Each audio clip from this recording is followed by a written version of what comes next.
I went from being just a kid who loved to lift to the #1 93 kilo lifter in the world. I've learned a lot. I've learned a lot during that journey, and I'm still on that journey. But I want to share 5 life-altering lessons that have come from my powerlifting journey thus far.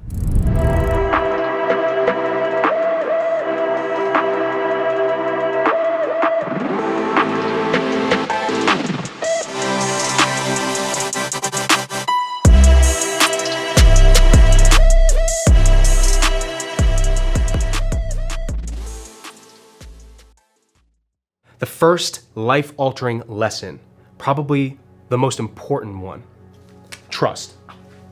Trust is absolutely vital when becoming successful in any particular pursuit. Now, trust, a lot of you are probably assuming I mean trust the advice you get, trust your partner, trust your coach, your trainer. They must know what they're talking about, right? They have to know, and they definitely know more than you, right? No. In fact, we're looking inwards, not outwards. When I say trust, I mean trust yourself. Trust your voice, trust your instincts. It probably took me a solid 60% of my current powerlifting journey to get this, to develop my own confidence and trust in myself. Not just in my own decision making, but also the confidence to fail, knowing that I made the choices that led to the failure. Sometimes it feels lighter when you fail because of somebody else's mistakes. But I can tell you this, when you fail enough times doing it that way, you start to realize, wait a second, I'm the one who still has to deal with this failure. So I have to take full responsibility and ownership for this outcome, no matter what, no matter whose fault it is, no matter who's to blame and whose decision-making it was. I executed, right? I'm the leader here. Especially in powerlifting, I'm the one who literally steps on the platform and does what the plan is and lifts the weight. That's on me, whether it came from somebody else or not. You deal with that enough, you start to realize, man, I would much rather give everything, go 110%, but with full confidence in my decision because it came from me, came from my soul, my heart, my gut, in conjunction with the advice of others, than, well, I just didn't trust myself enough to follow through with what I believe to be correct. Those are two totally different feelings. So you have to learn to trust yourself, trust your own voice, trust your instinct. And I'm gonna give you guys 2 examples. One is more of like a general example. The other one is a very specific moment that happened in my powerlifting career that kind of flipped the switch for me. A lot of coaches in powerlifting, a lot of strategists and athletes, they all have this competitive approach in which you be as conservative as possible. Why do more than is necessary to win? I call this like a minimalist view, and in my opinion, I think it's a little weak. I understand it and I get it, and I don't want to knock it or judge it because I understand it really is what has won a lot of championships for a lot of athletes. But I didn't get into powerlifting to be a strategist. I didn't get into powerlifting to do the minimum necessary on the platform. I got into powerlifting because I wanted to become the strongest, baddest motherfucker on that stage. I wanted to prove to myself I had what it takes to be the absolute strongest man on the planet. That's why I got into powerlifting. It was to become a true world champion. And I believe that a champion embodies the spirit that goes all in 110%, no matter what, doesn't pull a single fucking punch, even if it means risking it all. You go all in, you burn your ships. And that's always been my mindset. And I get it's a little wild. It's definitely a little bit different. And it's not normal for most powerlifters to behave that way and to compete that way. When I was younger and when I first started my powerlifting, every coach, and these guys are the smartest in the game, the ones that have coached the best athletes in the game. These guys are the intellectuals, the people that have the podcast, the people that have coached tons of world champions. Every single person was telling me, be conservative. Save your big lift for the 3rd attempt, especially on squat. Go 9 for 9. Just do the minimum necessary. Why overextend yourself? If you can win on body weight, win on body weight. I would listen to them. Contrary to what my gut was telling me, contrary to what I thought, what I believed to be true, and what I felt to be true, I listened to them. I lost 2 open world championships because of that. I've missed multiple records as a result of that. It wasn't until this one moment in Malta where I said, this is never, ever going to happen to me again. I refuse to fail based on someone else's terms. If I fail, it's because I made that decision. It's because I chose XYZ strategy, or I executed in this way, and because of it, we have this outcome now. Fuck it, I'll learn from it. But I refuse to betray myself. I refuse to do it. This was what happened. So We get to Malta. For those of you who don't know, I've competed in 3 world championships. The first was Junior Worlds in Sweden, which I won. The second one was South Africa World Championship. And the third was Malta World Championship. And I believe that was 2023. That was the last one I've been to. And I didn't have a handler going into the championship. So I hired someone who I trusted, who's honestly a phenomenal handler. Very, very, very renowned coach in the game. He knows what he's doing. He's great working with athletes. So I hired him. The meet begins. We go for our squat opener. I missed my squat opener because I lost my balance. In short, I tried to slam dunk the squat more than I ever really do, just to make sure I absolutely sink it and hit depth undeniably. That way we're on the board and we can steamroll ahead. Unfortunately, that goes against me, and I lost my balance on the way up, and so I took a step forward before they gave me the rack command, obviously, and we lost the lift. Now, in those moments, you have a decision to make. You can either continue the plan, right, as previously discussed, jump to the plan second, or you can make an adjustment as a result of missing your opener and maybe go more conservative. Naturally for me, I knew my strength was there, man. I knew I had the weight. I knew I had what it took to be the strongest on the platform that day, and I truly believe that I was, especially at that time, but I am the strongest 93. I am the strongest 93. I just have to execute, I just have to perform. So I knew, load it. Let's stick to the plan. Let's load the 700 or 715, I think it was, for the second attempt. Handler says, yep, no problem, I agree. Second attempt rolls around, I walk out to the platform, I see on the board 310 kg. 310 kg is 683 pounds. That was only about a 20-pound jump from my opener. Not what I told him to do, certainly not what I had planned to do, and certainly not what I was capable of doing. And I remember this vividly. As I'm walking out and I see it, I felt so betrayed. I look behind me and I look at my handler. I'm like, what the fuck? Like, what the fuck? But you have to lift, man. It's what it is. You got a minute, you got to fucking take it. And I had no choice. There's no changing it. So we get it. Long story short, it kind of sets us up for a pretty hard day. Why? Because in the third attempt, we end up getting the lift, which would have set us up for a win, but it was overturned because of depth. And this has happened so many times, which is why my gut instinct had started to tell me, hey, you need to take whatever you plan on taking for your third to win, you need to start taking that on your second, just in case you don't get it because of depth or they overturn it or whatever, you have another opportunity to take it. So we lose the meet. We don't win the world championship. And it was an act of betrayal for me. Now, I don't blame my handler at the time. I don't blame my coach, because that was his job. He did what he thought was best. He was simply doing what he thought he was hired to do, which was, let me come up with the best strategy to help Gavin win. And his approach was more conservative, like a lot of the coaches in the game. But it cost me something. You know how hard I worked to get to that platform? How much blood, sweat, tears, all of it, how much I've sacrificed? And it's not his fault. I betrayed myself. I didn't make it clear enough that no, what I say goes. When I tell you to load this, we load this. Win or lose, I don't care. This is what we are doing. I didn't do that. It's my fault. It's my responsibility. Not his. He was just doing what he was hired to do, what he believed was right. But just because he believes it was right doesn't mean it was right for me. And that's the lesson. Trust your own voice. Trust your instinct. To bring this full circle, I became the best 93 in the world by setting 2 world records at the NAPF Championship, the squat and the total. And how do you think I did it? On the squat, I took what I had planned to take for my third on my second, 751 pounds, and guess what happened? We missed it on depth. So I had a second shot to take it, and we got it on the third. So I trust my gut, I trusted my instinct. And yeah, it's ballsy, yeah, it's risky, that's just how I like to fly. You have to trust your voice, trust your instinct when it comes to your training, when it comes to your mindset, when it comes to the people that you keep around you, the coaches you have. Don't let people convince you of things that don't sit right with you. In any area, trust your voice. Trust your instinct. Believe in yourself enough to take a stand on what you believe is right, even if it means risking failure and losing. At least you lost on your own terms. Life-altering lesson numero dos. This is huge. This has actually been probably the most impactful application when it came to my powerlifting journey and then everything else in my life. And it is systems. All right, so let's make sure we have it on the board here. Systems is another way of saying what gets measured gets managed. You need to build systems, okay? In your training, in your recovery, in your lifestyle routines, your workflow, everything. A lot of people will consider this as like a pseudo version of like a time management, or let's take in the training context, a program.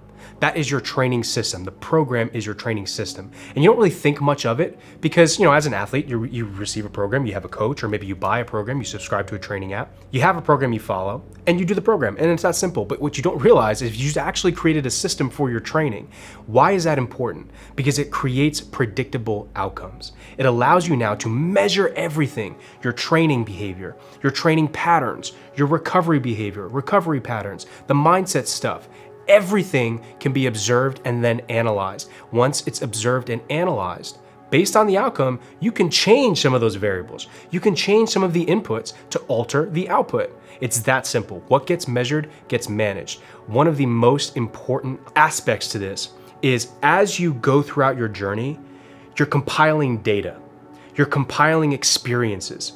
You don't want to just forego a lot of that stuff and act like none of that stuff exists, because that stuff is so vital and so important to predicting outcomes in the future. You can use so much of that data, so much of those experiences to help you moving forward. And you don't want to necessarily just rely on the fact that, oh yeah, my body will remember, I'll remember, I know what I'm doing.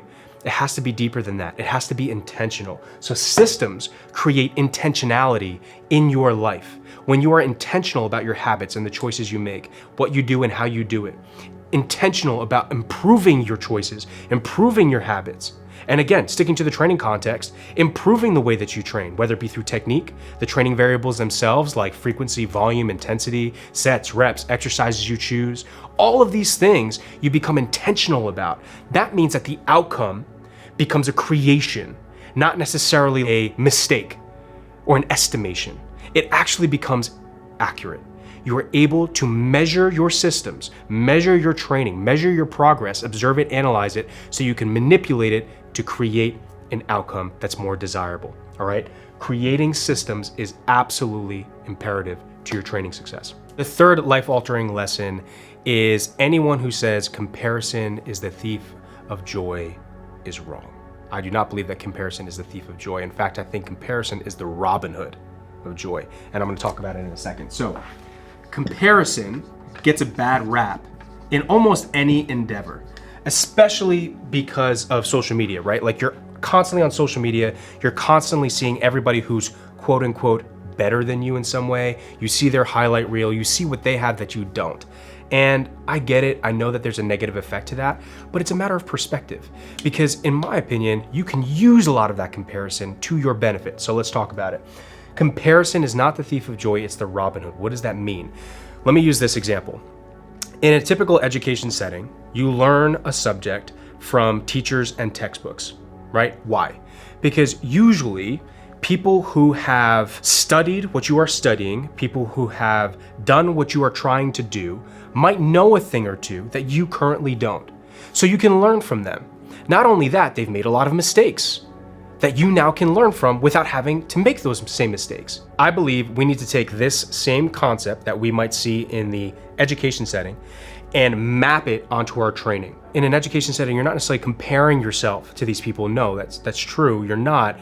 But you do have to measure yourself up against the curriculum. You have to measure yourself up against the knowledge that exists in the textbook, because that's how you get your bearings. That's how you know what you don't know and what you need to know and what you do know, right? What you do is understand and appreciate versus what you currently don't. So you need to take the time to do that. You get your bearings. That's what comparison is about. It can be the Robin Hood. It can steal the tactics, the tricks, the technique, all of that stuff, the methods, the philosophies. It can steal all of that and give it to you. That's the beauty of comparison. It's a matter of perspective. So you can look at all of your competitors. You can look at people who are really successful in any industry. Maybe you don't want to copy everything that they're doing. And I'm not saying to copy it necessarily, but you can learn from it. You can allow it to sharpen you. Iron sharpens iron. That's as true as ever. So something, for example, for myself that I've instilled in a lot of my training is comparing my technique to a lot of hyper successful lifters' technique in any particular discipline that I feel I'm lacking. So for example, let's say the bench press. The bench press, I believe I have the muscle mass to bench 525, 550 plus. Why am I not there? It doesn't make sense. Let me figure this out. How do the best benchers in the world bench? What is their technique? What does their body look like? Where's their muscle mass? How do they train if I can try and figure that out, right? How often do they bench? What is their intensity prescription? What's the variance like? How long have they been doing this? All of these questions I have can get answered by simply comparing myself to these other lifters. It helps me get a bearing. Now, mind you, you take it with a grain of salt. You need to trust yourself. You know what might work for you. You have an instinct about what might work for you, but in conjunction with all of these other things, now all of a sudden you've got a recipe for success. So it's really important to do that. Now, the other thing that comparison can offer you is inspiration. This is where comparison gets the negative viewpoint, the negative taste in your mouth. And I think it's wrong because it's a mindset shift. Yes, is it true that if you compare yourself to people who are further ahead than you in a particular area or discipline or whatever, maybe it makes you a little sad and depressed? Sure, okay, fine, but that's your choice. When I see somebody who's more successful than me, whether it be business-wise or training-wise or whatever, I go in with a very impartial lens. I go in with this idea of like, look, there are things that are outside of my control. I don't know this person's situation. I don't know what advantages and disadvantages they have, and they don't know what I have. I am not here to not be resourceful. I know what I have, I'm gonna be resourceful with what I have. So I'm confident in that. I'm confident in my ability. I believe in myself enough. I'm confident in my ability to become successful at what I've chosen to be successful in. I know I can do it. So the next step is, at least I now know it's possible. So that possibility gives me the confidence and the self-belief to go get it, to go do it. When I see Ashton Ruska squat 800 plus pounds, I know, oh shit, it's possible. I can do that too. When I see Jonathan Kaiko benching 540 plus pounds, I know, oh shit, it's possible. I can do it too. That's how my mind works. I see it, and now that helps reaffirm the belief I have in myself. And let me tell you something, man, one of the absolute biggest predictors of success and growth and improvement is the degree of belief you have in yourself. Truly believing it's possible, truly believing it's not a matter of if, it's a matter of when. When you see these things happening and other people accomplishing it and doing it, all of a sudden it's like, oh shit, like this could be real. Like if he can do it, why can't I? 100%. And that has absolutely been a vital lesson for me to have learned. I don't think comparison is the thief of joy. I think it's the Robin Hood. You can use comparison to steal the techniques, to steal the lessons, the philosophies, the mistakes that they've made, and use it to your benefit. Learn from it, but also be inspired by it. The fourth life-altering lesson from my powerlifting journey has been the importance of intentionally studying psychology. Mindset is everything.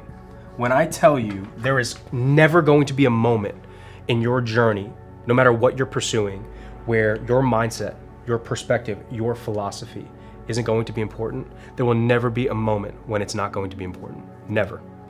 Whether you are in your day-to-day mundane training, mindset matters. If you are on the platform, final deadlift, this is for the win, everything you ever wanted. One shot, one opportunity. Now I sound like Eminem. Mindset matters.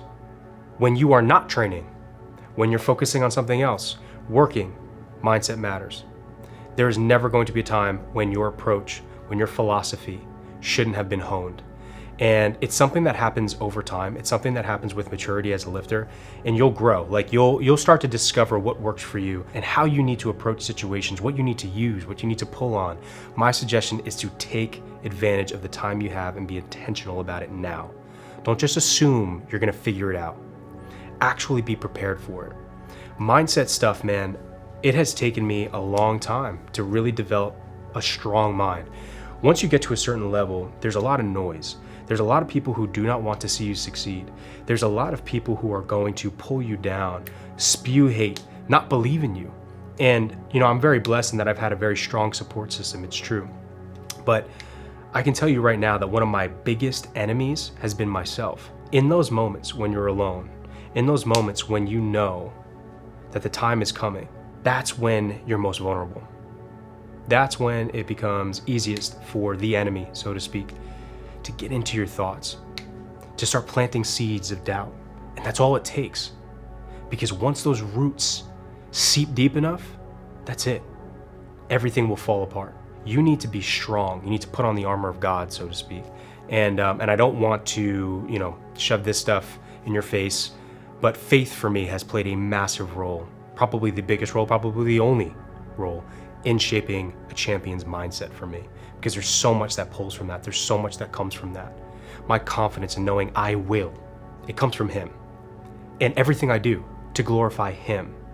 And I know that he has promises for me and he can turn bad into good. I know that the outcome doesn't fucking matter. It's who I become in pursuit of the outcome. When I know my success is a matter of me giving 110%, not on me being a winner or breaking a world record, the game changes, man. But it took me time to develop this. So I really encourage you to study sports psychology and develop your mindset. I'm not saying you have to listen to me and you have to think what I think and do what I do. Yeah, part of what I do is I talk about mindset and motivation. That's a big piece of my life, man. And I believe in the value of it. But each of us are different, and each of us will encounter different challenges that require different pieces of us to reveal themselves and to then be sharpened and honed. I will say this, circumstances do not make the man, they reveal the man to himself. And you want to be prepared for those moments. So study this. Actually study, be intentional about it. Your mindset is everything, guys. I had the strength to win Sheffield both years. So what stopped me? Yeah, there's these external circumstances, jury overturns and bad calls or good calls, whatever. It's my mindset. It's my mindset. And I'm going to share this with you. This is a personal story. I've only told a few people this, but we're going to go back to Malta. I had the strength to win at Malta. I did. And I didn't. And it wasn't because I wasn't strong enough. It was because my mind wasn't strong enough. I will never forget how alone, how cold, and how empty I felt when I had arrived in Malta the week of the World Championship. And I had all these people around me, my family was flying in, and yet I still felt so alone. Like the weight of the world was on my shoulders. And at that time, my relationship with Christ wasn't that strong. I thought it was, but at the same time, I was doubting. The entire week, man, just anxiety, stress, just feeling so alone. The morning of the meet, I go to sweat in the sauna. A competitor of mine is literally in the sauna. And that's not the end of the world. It doesn't really throw me off, but it's like, of course, He leaves. I'm still in the sauna. And I'm thinking because I'm just hours away from competing at the biggest championship of my life now. I lost Open Worlds the previous year. And, I need this. I've been working so hard for this, right? I need this. And I go to check my phone. Now, mind you, this whole week I've been having that self-doubt and I don't know if I'm good enough. I don't know if I can do this. What if these guys are right? What if I am just a waste? What if I don't have the potential to ever be able to achieve this? I go to check my phone. I got a notification from Instagram. I never really get notifications from Instagram that come up on my phone because I don't really have it on, right? I don't want to see the notifications from Instagram on my phone, so I would get a lot. I see a notification and the name that comes up on the phone is the devil. That's what it says, the devil. And I'm thinking to myself, holy fuck. This is crazy. You have to live this shit, man. I've lived this long enough and I've had so many experiences similar to this. There is a spiritual warfare here. And my mindset wasn't strong. My faith wasn't strong. There's a story in the Bible where Jesus has his disciples go out onto the sea. They go out onto the sea gets stormy, right? And they're scared, they don't know what's going on, whatever. Jesus is on the water. And he calls to his disciples to come to him. And, is that really you, Jesus? Is that really you? One of the disciples gets out of the boat and starts walking towards Jesus. He's walking on water. He's not sinking because he sees Jesus, he believes. But then all of a sudden, as he's walking, he sees the ocean and he feels the wind and he feels the waves and he starts to get scared. He starts to doubt. That's when he starts to sink.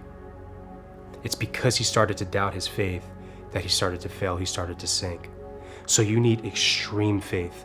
Not just in yourself, but in him. That's a choice you can make on your own. But extreme faith, it has to be sharpened. You will. I don't want to keep fucking running on a tangent here, but you could see, I could talk about this forever. Mindset is so important. I'm going to give you 2 books that I think have played a pretty good role in my life. The first book is called Greatness, and it's by a sports psychologist named David L. Cook. It's an expensive book. I'm not going to lie. I paid like $100 for it, but it's worth it. David Cook is one of the best sports psychologists in the world. He has coached multiple champions, Olympians, MLB, PGA, NFL, you name it. Everyone, everywhere. Seriously, Greatness, highly recommend. The second book, it's called It's All in Your Head by Russ. And this book came out a long time ago. It's great because it's short, sweet, small, and Russ is an artist. I don't necessarily love all of his music, but he's a rapper. And it's not about the music. He's hyper successful in business and in art. And there's so much that's so relatable. it just pulls back the curtain on what and how the mindset can work in your life and how important it is to sharpen and develop. So those 2 books, highly recommend, and that'll conclude our 4th lesson. Let's jump into the 5th. Now, the 5th and final life-altering lesson I want to share with you today, this is one that you've probably heard me say before if you've been following me for a while: pursuit over the outcome. All right. Number 5, pursuit over the outcome. Pursuit over the outcome. Now, this is extremely important because this is literally the meaning of life, so far as I can tell. I was actually just having this conversation with my sister when I took her to coffee. She was home from school, and we were talking about this because she's going into law school next year. She's really excited about it, but at the same time, she has these big, bold ambitions for herself, right? She has these big dreams for herself and what she wants to attain, and I tried to impart some wisdom onto her. I told her the story that I'm about to tell you. The very first world championship I ever competed in was in Sweden.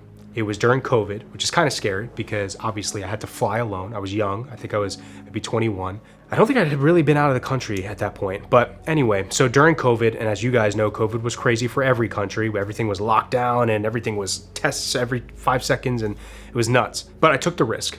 And everybody, especially in my family, thought, except for my parents, thought I shouldn't take the risk, but I took the risk because I thought it was worth it. And yeah, it was scary, but it was worth it. And you have to go all in. You have to push yourself. So I go to compete in Sweden during COVID, and I fly alone. I make the trip alone. My first world championship, have no idea what to do. I don't really have any coaches that were like helping me necessarily navigate the experience, navigate the process, food, none of that. I didn't have a handler. I didn't have anything really. We go into Sweden. I'm competing in a junior world championship in the 93 class. Come up to the competition. Long story short, it was a tough week because nobody speaks English, especially in that part of Sweden. And it was just tough to kind of navigate, find the food I needed, make weight, the whole thing, especially because I was doing it myself and it was my first time. But I get through the week, we get to the competition. The competition doesn't go exactly as I wanted, but I win. And I win by a lot. I finally do what I said I was going to do. I became a junior world champion. Did it real fast. So a really great feat. I get back to my hotel room and I sit down. I felt empty. I felt like nothing. I felt like nothing changed. I had accomplished, finally, what I had thought I wanted so bad. I got it. I got there. Nothing changed. My life was exactly the same, except actually it was worse. Because now what do I do? What do I do with myself? I've done what I said I was gonna do. And yeah, I still felt like, man, I didn't do it well. I missed this and I didn't hit the number I wanted here and this was bullshit. And so yeah, you have some of that. But at the end of the day, you became a junior world champion. I won best lifter there, which is a huge feat. Empty. Nothing. That was one of the lowest lows of my entire life because at the time, I was in a 10-year relationship that I knew I needed to step away from for good. So that was happening at that time. We finally become a junior world champion, but nothing in my life changes. So the circumstances reveal me to myself. I'm empty, I'm hollow, I'm nothing. What am I? What do I do? Who am I? I've got all these other things going on. I gotta get home. I gotta fly home. I'm alone. I am literally alone. Time comes to leave. I have to take a train from Hallstatt to Gothenburg, then fly from Gothenburg to Stockholm, and then from Stockholm to the US. I fly into Stockholm. Turns out my flight that I thought was at 10 p.m. was actually at 10 a.m. the next day. When they told me that news, I broke. I remember where I was standing, and I remember the feeling of breaking inside me, because it meant I was just gonna have to sleep in the airport overnight in a place I've never been, language I don't speak, after feeling the emptiest and the most alone I've ever felt in my life. I remember being in the airport. My mom had sent a Bible with me, and at the time I really was not close to Christ in my faith whatsoever. I remember being in the airport, random people walking by, and if you've ever been in the airport at night, especially overnight, they don't shut the lights. Things runs 24/7, so you're just laying there awake, no bed. I'm basically literally on the floor with my bags as a pillow, looking up, fucking bright ass lights the entire night, trying to sleep, can't. I feel the way I feel, devastated, alone, kind of almost like a sense of despair. I open up the Bible and I start reading and I start praying. And eventually, I take my flight, I go home, and a lot of change happened in my life when I got back. A lot for the better. It was hard. One of the hardest times in my life was from that moment onwards. But I needed that. It was a shift. I felt like I went from like a boy to a man in a way. Flying to Sweden, flying to a foreign country to compete for a world title alone during COVID. That was the necessary fight to become who I would eventually become as a man, and who I'm trying to become still to this day. That was the first step, the first fight, the first battle. I say all that to say the outcome didn't matter. The outcome was meaningless. And since then, I've had phenomenal outcomes. I've had great outcomes. I've also had terrible ones. What happens when you give everything and you fail? That happened in South Africa. I felt I had given everything and yet I still failed, and I felt this sense of despair.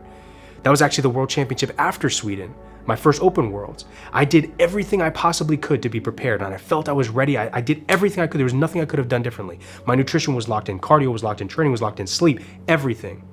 I was there way before, meaning I got there way in advance to make sure I was rested and recovered, and I still lost. Not only did I lose, I placed 4th. That was devastating for me because I'm thinking to myself, like, man, I gave everything. I don't have any more to give. Am I just not enough? That's because I was so focused on the outcome and not at all focused on who I become in pursuit of the outcome. That's what this is about. Who you become in pursuit of the outcome. Fuck the outcome. When you're constantly thinking about becoming better, greater, sharpening yourself, you have this ideal version of yourself, all these different attributes, all these different pieces, you're building towards that. You're sharpening yourself for that. That's what it's about. The pursuit over the outcome. This will come, man. This will come. There are so many external variables that are not in your control. There's so much shit that can happen that you don't really know. You can't predict it. Fuck all that. This will happen. Success will come. Money will come. It will come, but you have to be worthy of it. You have to earn it. You have to deserve it. You do that by having an internal locus of control, working on yourself, trying to enjoy the process, enjoy the grit. Because that's what all of this is. That's where the meaning of it is. It's not about this. This comes and goes. I've got fucking trophies over there and all this bullshit that people think is so great. It means nothing. I don't even look at it. I don't see it. I'm never gonna wear it. I'm never gonna use it. Maybe it's nice to show my kids one day. Who gives a fuck? It's not about that. It's about all the sweat and the blood that happens behind us when I'm training. That's what it's about. It's who I become in pursuit of the outcome. I don't give a fuck about a story that says a knight slayed a dragon. That's not what I care about. I care about the story that says the knight climbed the treacherous mountain, slid down, was hit by hail and rain and sleet, slipped in the mud. The dragon used its tail and whacked him up against a tree. Broken and bleeding, he got up. With a new sense of will and rage, he took his sword and drove it, thrusted it through the heart of the dragon, slaying the dragon that was terrorizing the village. That's the story I care about. That's the story I read. That's the story I'm trying to build and tell.